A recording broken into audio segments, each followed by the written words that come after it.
అమెరికాలోని Alaska triangle ఒక అంతు చిక్కని ప్రదేశం. అక్కడ పర్యటించే వేలాది మంది జాడ కూడా దొరకదు. ఈ ప్రాంతంపై నుంచి ప్రయాణించే విమానాలు గల్లంతవుతున్నాయి. తాజాగా 10 మందితో ప్రయాణిస్తున్న విమానం గల్లంతవడంతో అలాస్కా ట్రయాంగిల్ మరోసారి వార్తల్లోకి ఎక్కింది.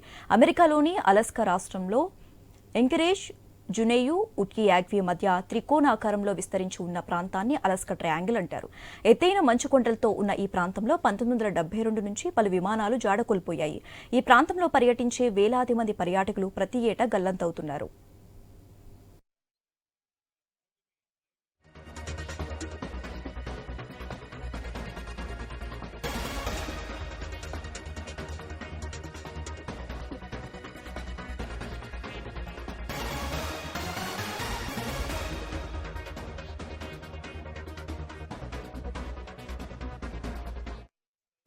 రోజుల తరబడి సాగే సెర్చ్ ఆపరేషన్లు విఫలమవుతున్నాయి. ఎంత వెతికినా గల్లంతైన వారి ఆచూకీ దొరకటం లేదు. 1972 నుంచి ఇప్పటి వరకు అలాస్కా ట్రయాంగిల్లో దాదాపు 20,000 మంది ఆచూకీ లభించలేదు. ప్రతి ఏటా సగటున 2,250 మంది ఇక్కడ గల్లంతవుతున్నారని ప్రభుత్వ లెక్కలు చెప్తున్నాయి. ప్రతికూల వాతావరణము, భౌగోళిక పరిస్థితుల ప్రభావము కానీ అలాస్కా ట్రయాంగిల్ అంటేనే అమెరికన్లలో ఒక ఆందోళన కలుగుతోంది. దీనిపైన టీవీ షోలు, డాక్యుమెంటరీలు కూడా తెరకెక్కాయి.